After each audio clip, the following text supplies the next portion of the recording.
Hello everyone, welcome to my YouTube channel education hub BD. আমরা সকলে জানি শিক্ষকতা হলো একটি মহান পেশা। এই মহান পেশাতে সব কিছু থাকলেও থাকে না অর্থ। দিন শেষে সকল শিক্ষক শিক্ষিকারা তাদের জীবনটি ভালোভাবে অতিবাহিত করতে পারে না এই অর্থ সংকটে। এই স্বাধীনতার 54 বছর পরও এই শিক্ষক শিক্ষিকাদের উপর জোর এবং জুলুম থেমে নেই।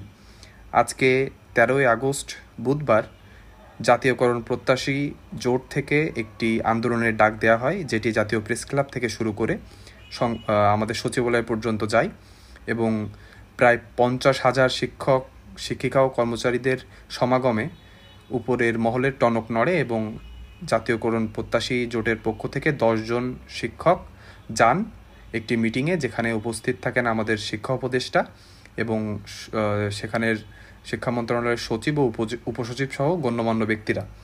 সেখান থেকে আজকে নিউজ পাওয়া গিয়েছে শিক্ষকদের কপালে কী জুটছে। চলুন আমরা তাহলে যে সময় নষ্ট না করে জেনে নিই যে শিক্ষক শিক্ষিকা এবং কর্মচারীদের কতটুকু বেতন বাড়ছে এবং শিক্ষক শিক্ষিকারা তাদের আন্দোলনে কি কি আলটিমেটাম দিয়েছেন। চলুন আমরা দেরি না করে জেনে নিই। আমার এই ভিডিওটি দেখে আপনারা যদি একটু হলেও উপকৃত হন তাহলে আমার এই ভিডিওতে একটি লাইক করে যাবেন। আপনারা যারা আমার এই চ্যানেলটিতে প্রথম এসেছেন দেখবেন সাবস্ক্রাইব করা আছে কিনা, যদি না থাকে আমার চ্যানেলটি সাবস্ক্রাইব করে দিবেন। চলুন আমরা দেরি না করে জেনে নিই মেন নিউজটা। আজ 13ই আগস্ট বুধবার 3:48 দ্য ডেইলি ক্যাম্পাস পত্রিকায় এই নিউজটি করা হয়, যার হেডলাইন ছিল শিক্ষকদের বাড়ি ভাড়া ও চিকিৎসা ভাতা দ্বিগুণ হচ্ছে। চলুন আমরা জেনে নিই। জাতীয়করণের দাবিতে আন্দোলনরত এমপিওভুক্ত শিক্ষকদের বাড়ি ভাড়া ও চিকিৎসা ভাতা দ্বিগুণ হচ্ছে।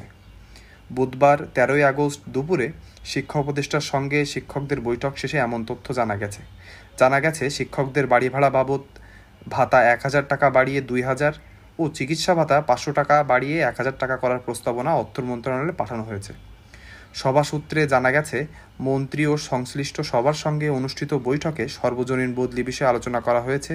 পাশাপাশি বাড়ি ভাড়ার ইস্যুর বিষয়টিও আছে। এটা কিভাবে বাড়ানো যায় সে বিষয়ে শিক্ষকদের কাছ থেকে প্রস্তাবনা চেয়েছে শিক্ষা মন্ত্রণালয়, যা আলোচনা করে শিক্ষকরা মন্ত্রণালয়ে দেবেন। অন্যদিকে শিক্ষা মন্ত্রণালয়ের পক্ষ থেকে আশ্বাস দেওয়া হয়েছে বাড়ি ভাড়ার টাকাটা বৃদ্ধি সহ অন্যান্য বিষয়ের কিভাবে সমাধান করা যায় তা নিয়ে আলোচনা হবে। একটি সূত্র জানায় সবাই শিক্ষকদের দাবিগুলো মেনে নেওয়ার জন্য প্রাথমিক আশ্বাস পাওয়া গেছে, ধীরে ধীরে তা বাস্তবায়ন হবে বলে জানায় ওই সূত্রটি। এদিকে জাতীয়করণের দাবিতে আন্দোলনরত শিক্ষকরা তাদের দাবি আদায়ের 1 মাসের আলটিমেটাম দিয়েছেন। সময় বেঁধে দেওয়া হয়েছে 14 সেপ্টেম্বর পর্যন্ত। এর মধ্যে দাবি না মানলে আগামী 15ই সেপ্টেম্বর সারা দেশে সব শিক্ষা প্রতিষ্ঠানে পূর্ণ দিবস কর্মবিরতির হুমকিও দিয়েছেন তারা। বুধবার শিক্ষা উপদেষ্টার সঙ্গে বৈঠক শেষে এই ঘোষণা দেন শিক্ষকরা। জাতীয়করণ প্রত্যাশী জোটের সদস্য সচিব অধ্যক্ষ দেলাওয়ার হোসেন আজিজি বলেন, তাদের দাবি যৌক্তিক, যা আদায় 30 দিনের সময় দেওয়া হয়েছে। এর মধ্যে দাবি মানা না হলে সর্বাত্মক আন্দোলনে যাবেন তারা।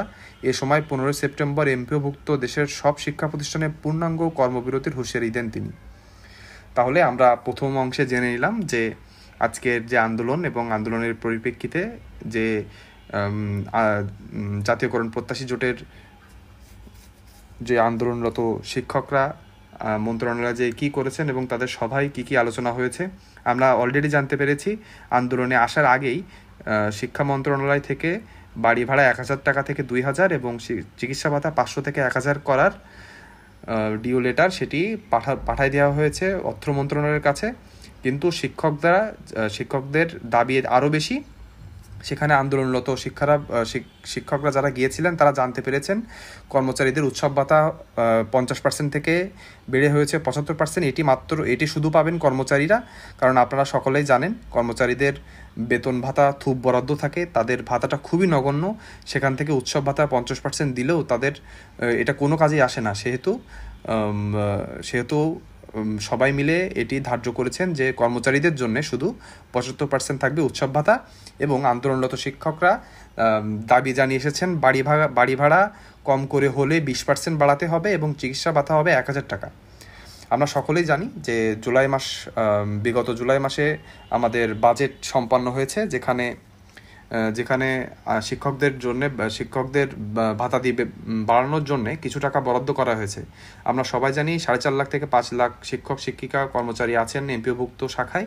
সেখানে যদি সরকারকে একবারে অনেক বাড়ি ভাড়ার চাপ দেওয়া হয়, দেখা যাবে যে তারা বলবে কোনো অর্থই তাদের কাছে নাই, তারা কোনোভাবেই এটি বাড়াতে চাইবে না। এই জন্যে যে শিক্ষক নেতারা আছেন তারা ভেবেচিন্তে কম করে হলে 20% এবং এটি ক্রমান্বয়ে আস্তে আস্তে প্রত্যেক বাজেটে বাড়িয়ে বাড়িয়ে যেন সরকারিকরণ, যেমন সরকারিরা পায় 45 থেকে 55%, তেমন করার আশ্বাস দেওয়া হয়েছে।